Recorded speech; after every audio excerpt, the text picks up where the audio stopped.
Hey everyone, welcome to Curly Hair Artistry. My name is Scott Musgrave. Today's video is all about how to get some volume with thin, fine, curly, wavy hair. So as you can see, I have thin, fine, wavy hair. And one of the things that is an issue for thin, wavy hair is the curls can clump up and make nice formations. That's kind of what you want, but there isn't much volume with that. So another part of it is the hair can start matting down and getting stuck to the scalp.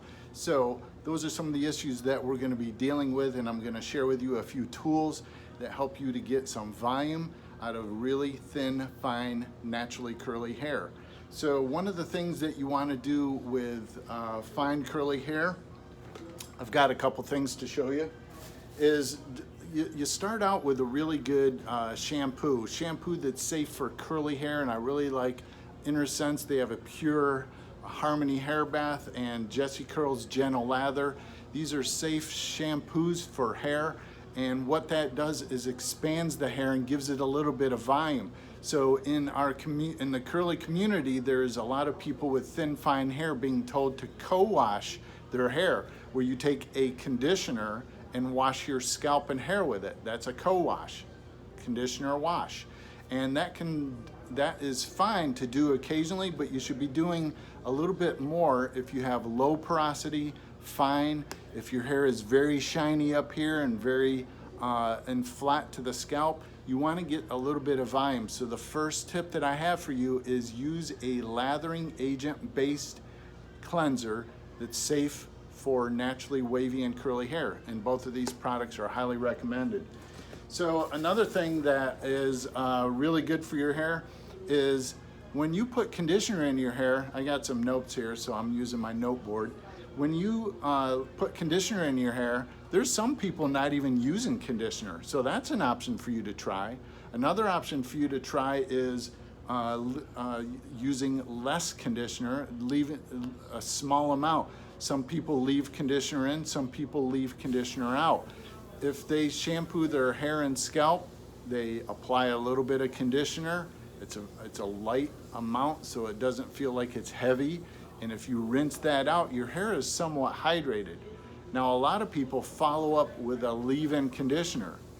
And if you are applying a leave-in conditioner, you want to experiment over a period of time to make sure a product is of value and is good for you, is give it a good 2 to 3 week period and use a little bit less each time, or if you're not getting ideal results, then maybe apply a little bit more. Now you have to start to come to a part of embracing part of your hair that you're maybe not used to. If you want really tight formations with very little frizz, then you can't get volume. That should be a no-brainer. But if you have nice ringlets with no frizz, then your hair is going to be flat to your head. Another option is start to embrace what we call functional frizz. Functional frizz allows a little bit of frizz to happen so that you have expansion, what I like to call expressed hair. If your hair is expressed, then you have to sacrifice ideal curl formations for some volume, and that's okay. You just have to realize your hair is going to be a little bit frizzy, but we call it functional frizz. It serves a functional purpose to give your hair volume. Now, back in the day, I've got pictures of me. If you do searches on my Instagram at Scott Musgrave Hair, and you will see my high school pictures of it is dysfunctionally expressive.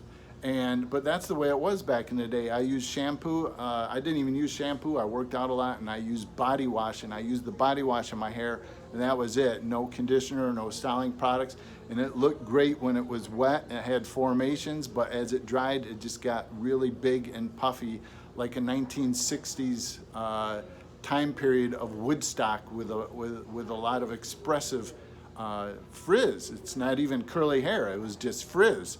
But that I was okay with that.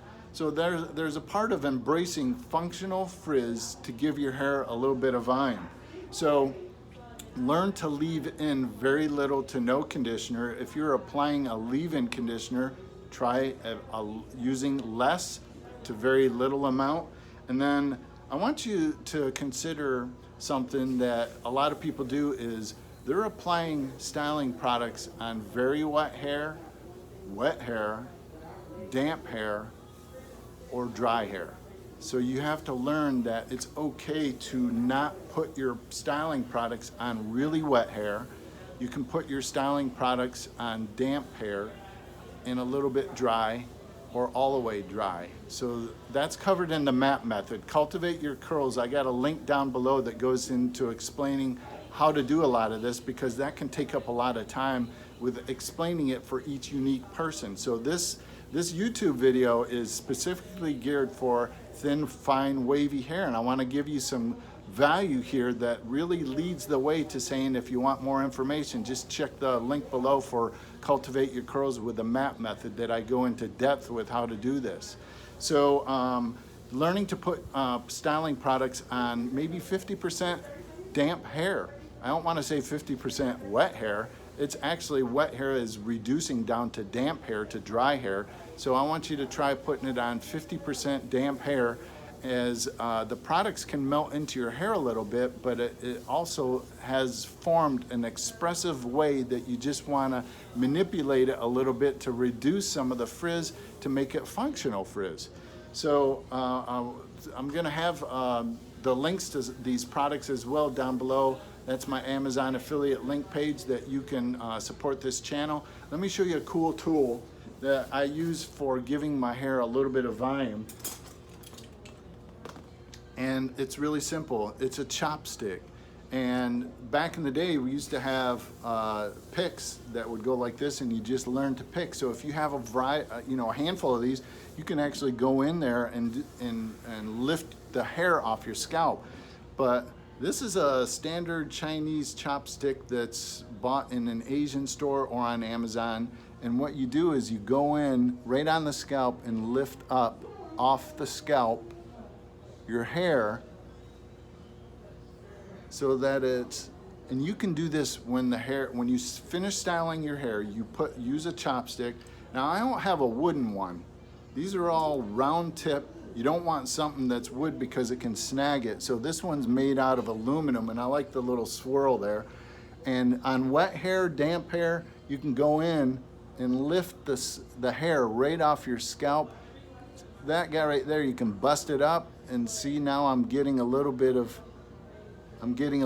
functional frizz, but now that looks more full. It didn't look as fine before. It breaks up the formations.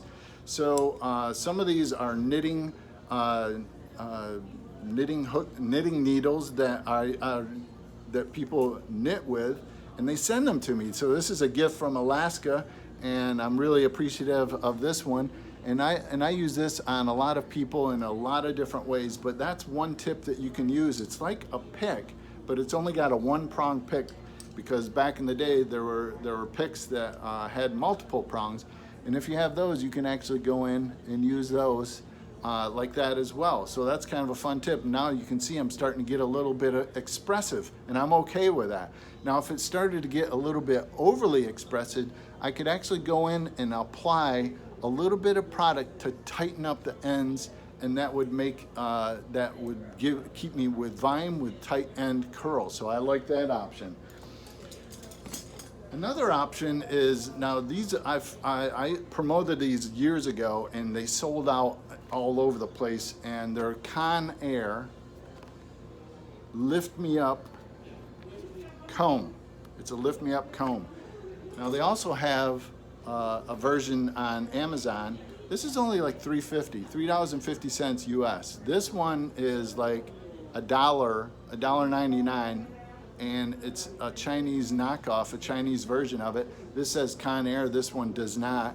They're just about identical with how they do, and you can actually go in here and massage your scalp a little bit, and it starts lifting up the hair off the scalp and off the sides.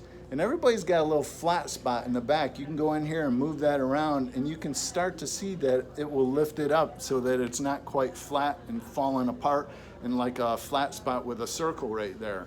So it's a cowlick. So this works really good. A lift me up comb that works ideal, just about like the chopsticks that I showed you, but this is just one tool that you can handle and close up. So now when it comes to diffusing, I want to give you a couple tips for diffusing.